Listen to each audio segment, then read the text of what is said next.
Gender affirming surgery. This is going to include a silicone breast augmentation with Motiva implants. Right now the patient has a waist to hip ratio. It's approximately 0.9, meaning that the waist and hip are almost lined up. So we're going to bring in the waist using both lipo and rib remodeling.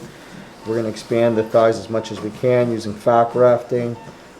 She's pretty tight in the lateral thigh, so we're going to have limited expansion. Most of the improvement in the WHR is going to come from the waist reduction. Gender affirming surgery, body feminization. We're going to lipo the upper back, mid back, waist. Liposuction and rib remodeling are both going to be used to reduce the circumference of the waist. Remember that a big part of the procedures is an improvement in the waist to hip ratio, or WHR. So the lipo and the ribs really bring in the W, the waist. Fat grafting to the buttock and hips is going to build up the hips, and that's what improves that hourglass effect. Post, we did both liposuction with rib remodeling. You can see the pinch thickness is very thin. It's about 5mm pinch when we're done.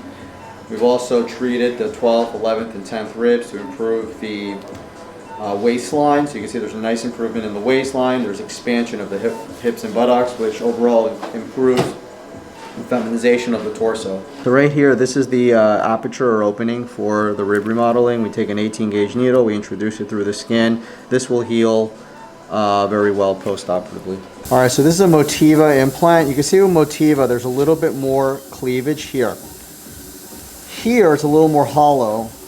Put an H for hollow. This is a sizer, an Allergan sizer. This is the actual permanent implant.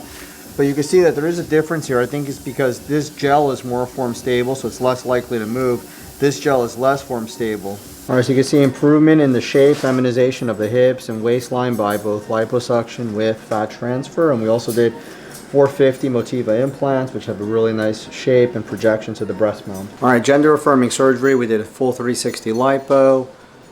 Fat transfer to the hips and buttock. We also did rib remodeling, which infractures the lower 3 ribs. That really brings in the rib cage quite a bit in the waistline.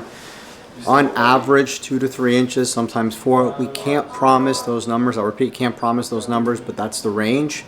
Additionally, we did a silicone breast augmentation with Motiva implants, ergonomic silk.